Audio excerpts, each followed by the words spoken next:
Welcome everybody to another edition of TalkingWithHeroes.com talk show program. We're still here in Kalsu, Iraq, and we're with the 2nd Battalion, 69th Armored Regiment, 3rd Brigade Combat Team, 3rd ID, COBRA Company at Fort Benning, Georgia.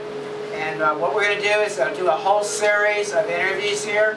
So what I'm going to do is one time, and then you'll see all the segments, you'll see the credits. It's important to thank the people that made this trip happen. Blackhawk.com, Newsblaze.com, MilitaryConnection.com, FreedomHunters.org, LauraBurgess.com, 5jump.com, SoldiersAngels.org, and BroadbandForAmerica.com. I want to thank them all, and go to their websites, check their sites out, and send them a message and thank them for making this trip possible.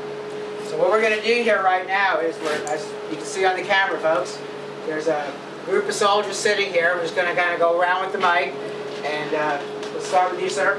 If you could share who you are, your full name, where you're from, and a little bit about yourself and how long you've been here, maybe how many deployments. My name is Specialist Frank Grant. I'm from New Baden, Illinois. I've been in the Army since June 2007. This is my 2nd deployment.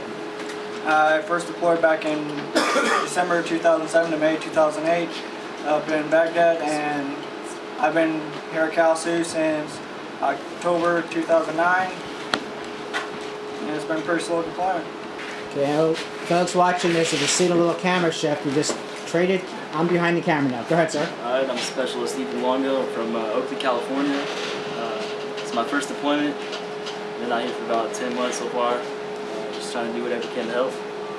How you doing? My name's Tracy Atkinson, Staff Sergeant Tracy Atkinson. I'm on my 3rd deployment. I come here first time in OAF 3, and I was here again for OAF 5, and now 7.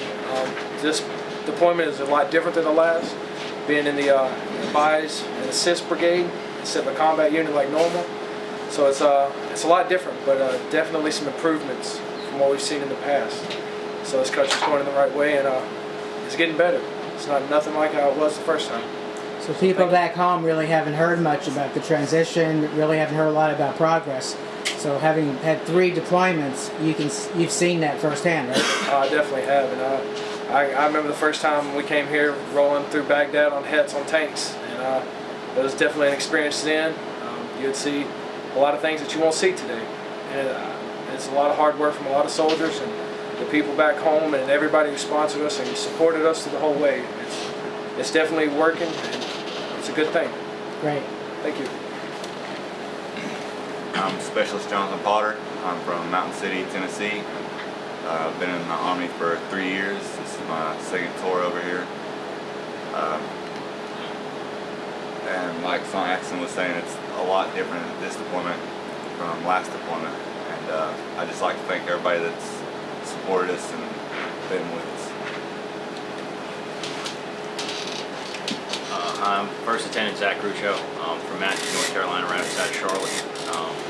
This is my first deployment here. I actually came mid to last part through, and really I have really no base to go off of as far as change, but I can tell that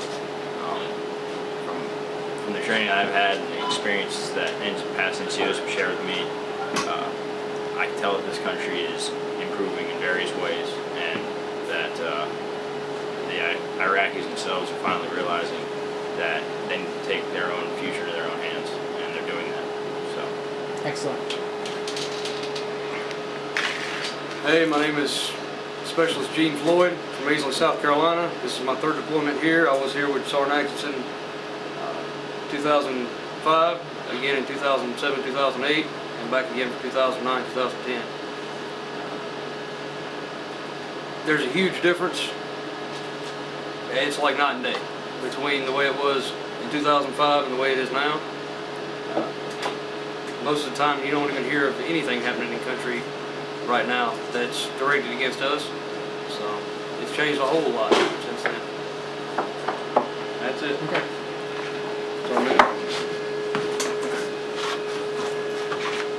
My name is Sergeant Timothy Bingham. I'm from Dallas, North Carolina, and this is my 4th deployment here. The first 3 was in a previous uniform. I switched services from the Marine Corps. never had the opportunity until this tour to actually go outside the wire, so I can't really see the transition from outside the base, but on base and everything with everybody's daily activities, it has changed significantly. From the beginning, from 03 until now, started out living in tents, and then we finally got good housing and then actually good chow halls and everything. So the transition from then to now has been tremendous. So, and that's about it, sir. Okay. I'm going to ask you to pass the mic in a second, okay? All right, sir. Have some of you had experience in working with the Iraqis? Yes, sir. Yes. Okay, why don't we pass the mic around? Let's talk about that, okay? Just go right around.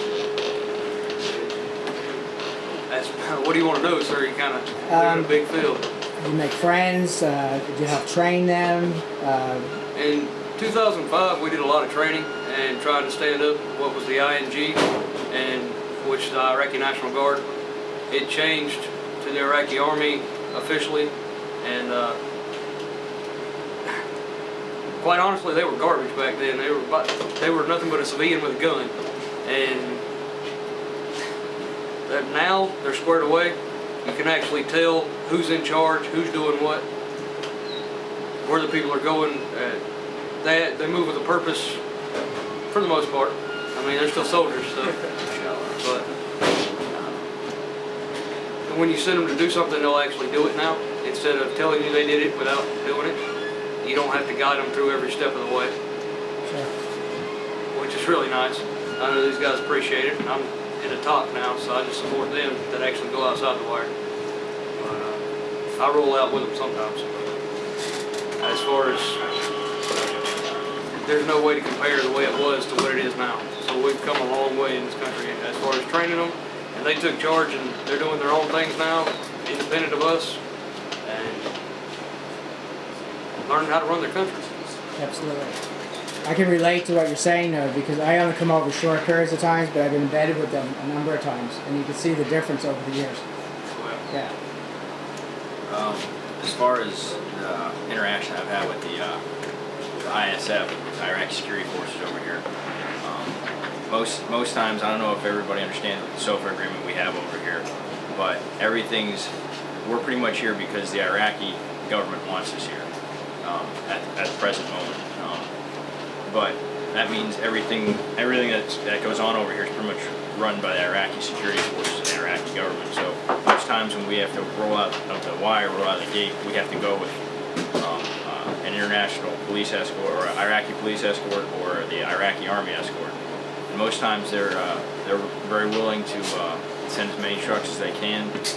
They're also willing to be involved with some of our force protection measures, which involve some of the counter-IED missions and the counter-IDF missions that are somewhat targeted towards military convoys in our area, and also the indirect fire missions, or as far as indirect fire that's directed towards our camp here. The Iraqi police are more than willing to get involved with the missions to help keep us safe over here as we're serving, to help them in rebuilding their government. So. Excellent. I've worked with the military police and the Iraqi army to help get them on the fob for meetings and just talk to them and like see what all they're doing, and just basically to help them out with whatever they're doing.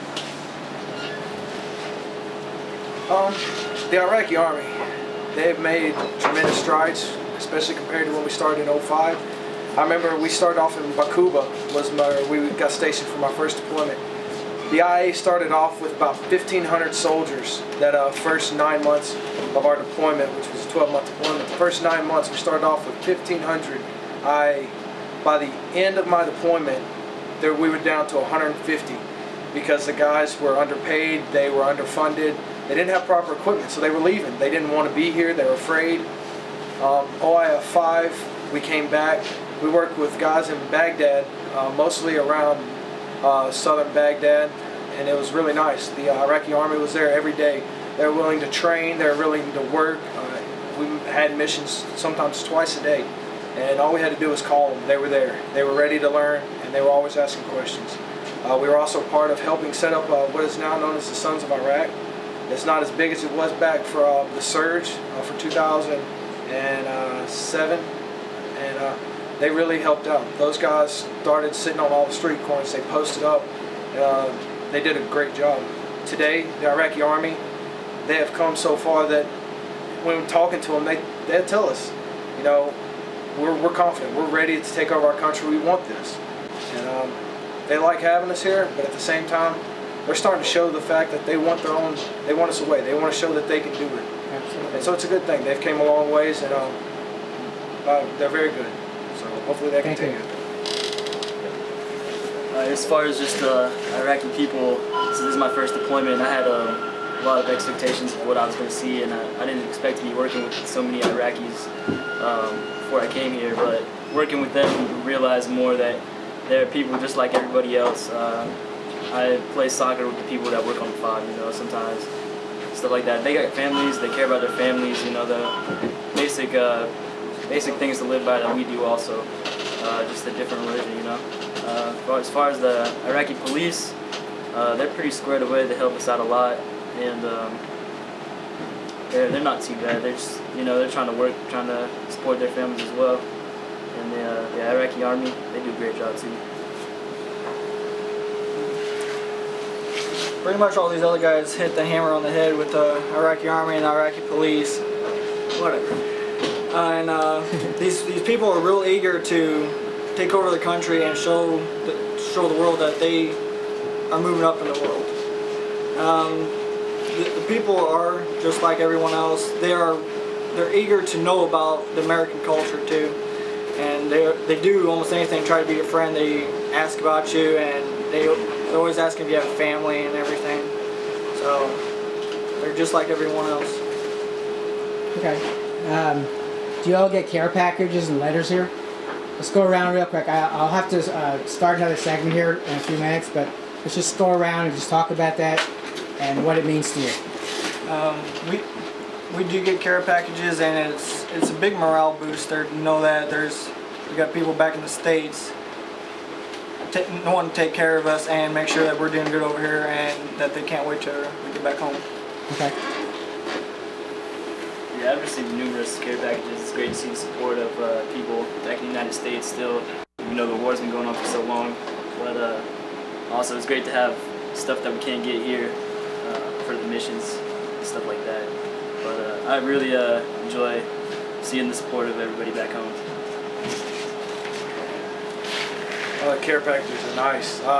Different churches, different organizations send out stuff, and it's an overwhelming feeling to know that, you know, you come off a bad day or bad things happen, but some people at home don't forget about you, and they continue to send you things. So thank you all. Yeah, I've received numerous care packages, letters. I'd just like to thank everybody that's sent troop packages, and I just really appreciate everybody back home, and thank y'all. All these guys pretty much said what I was going to say. There's been a late. I mean, I could sit here and hit it for the 4th or 5th time. You guys know what the deal is. We just appreciate what everybody does over there, back in the States. We know you guys haven't forgotten about us, even though some other people have.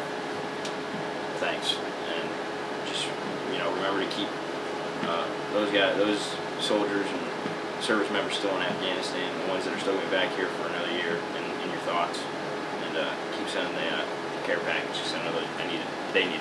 Okay, well, we're going to come back with more here now from the 2nd Battalion, 69th Armored Regiment, the COBRA Company here in Iraq. We'll be right back.